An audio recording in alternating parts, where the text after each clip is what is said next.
Rocking the boat. I hope we have always learned not to stand up in a small boat, especially a canoe, and that rocking the boat is a dangerous thing. Can we all agree?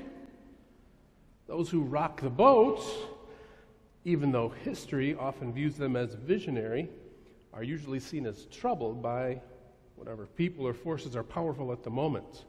Pastors denounced the Reverend Dr. Martin Luther King's call for nonviolent protest. The United Church of Christ and several other Christian denominations have been denounced for being open and affirming.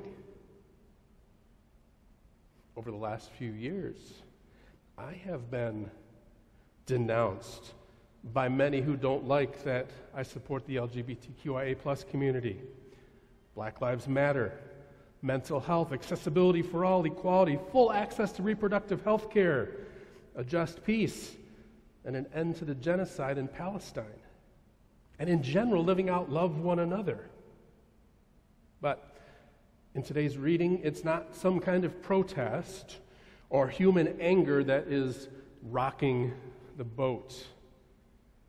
It looks perhaps as if God somehow was active in the storm that rocked the disciples' boat. Jesus woke up during the storm and, probably a little crabby after just taking a nap, he told the storm to stop. Point of clarification, I do not, nor will I ever blame God for hurricanes and tornadoes and earthquakes and COVID and other disasters or tragedies. Anytime someone stands up and says the storms appear because God is punishing folks or something to that respect, my response is a succinct, that kind of thinking is full of something. You insert your own word there. So what am I to do with a Bible passage where it is definitely possible to think that God is rocking the boat? What's the teachable thing here? Well, nowhere in this week's reading does it say that God brought the storm. It does say that Jesus rebuked the wind and told the sea, "Peace, be still." It also says that when the storm came up, Jesus was napping. So we've got that. But the Bible is filled with God-caused moments. God caused the great flood. God caused the plagues. God caused the destruction of Sodom and Gomorrah. And our lives also seem to be filled with God is napping times. I prayed and nothing changed. Innocent people meet tragic ends.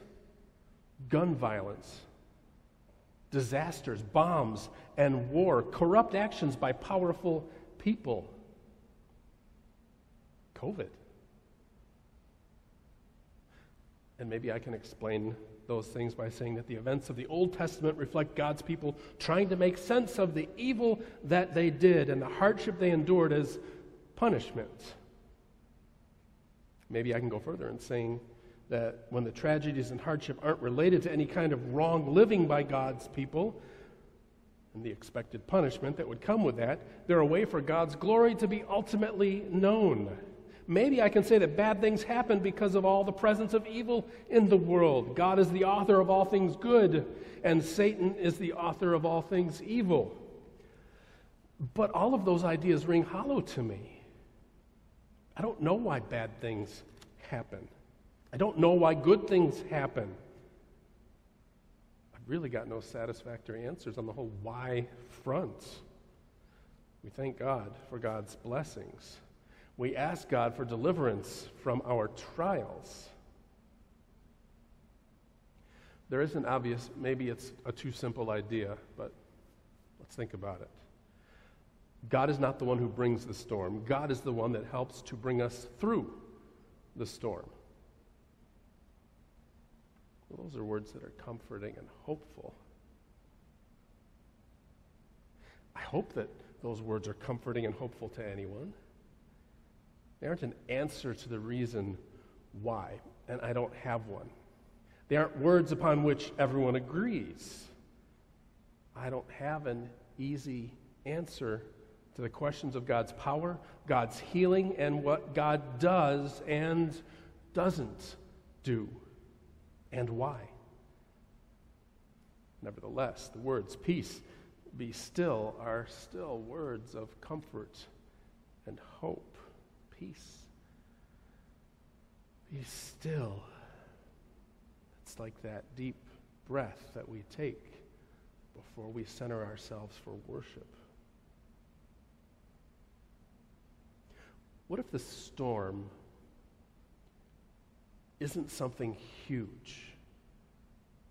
What if it's things that are smaller, maybe less devastating? In the spirit of the phrase, sort of a proverb, not a biblical proverb, but a proverb nonetheless, smooth sails do not make for a skilled sailor. Let's ask the question, when our boat is rocked, does it always serve to make us stronger? Illness, we're healed. We're stronger for the experience. Financial troubles, we make it through. We are wiser for the experience. Panic, we learn how to address the symptoms. We find that we can provide immeasurable help to others. Depression, divorce, loss of job, the pandemic. I don't think that all of it serves to make us stronger. It can just as easily leave us devastated and broken. So where's the teaching moment in that? Where's the hope? When Jesus woke up and the wind and the waves thrashed the boat, threatened to swamp it, his first words were, peace, be still. And after the storm was over, he said, why were you afraid? He didn't say, oh wait, he said, why are you afraid? Didn't he? Look at that. Let me look back there. He woke up, rebuked it, peace be still, then the wind ceased, dead calm, and he said, why are you afraid? He didn't say, why were you afraid? He said, why are you afraid? His words to the wind and the sea were, peace be still. And I've got to think that as he said those words, the disciples heard them too. Well, there's something else that I haven't addressed yet. Before Jesus quieted the wind and the waves, the disciples said, Teacher, do you not care that we are perishing? Don't you care, Jesus? So why did the disciples feel that way? The boat was about to sink and Jesus was napping. Did Jesus care? Well, he was in the boat too. Does Jesus care about humanity? Does Jesus care about our problems? Jesus lived as a human being. He was in the boat too. He experienced life as a human. He was here and remembers in solidarity with us. And I think what's teachable in the reading does let us ask if it helps us to know that Jesus does care. It has everything to do with Jesus' words, peace, be still. I can't promise no more hardship. I can't promise no more tears. I can't promise that everything's going to be all right. But we do have this to hold on to. It's about Jesus saying, trust me, we will get through this. We're in the boat together. Maybe we can all find peace and be in the boat together, resting and taking a nap. Amen.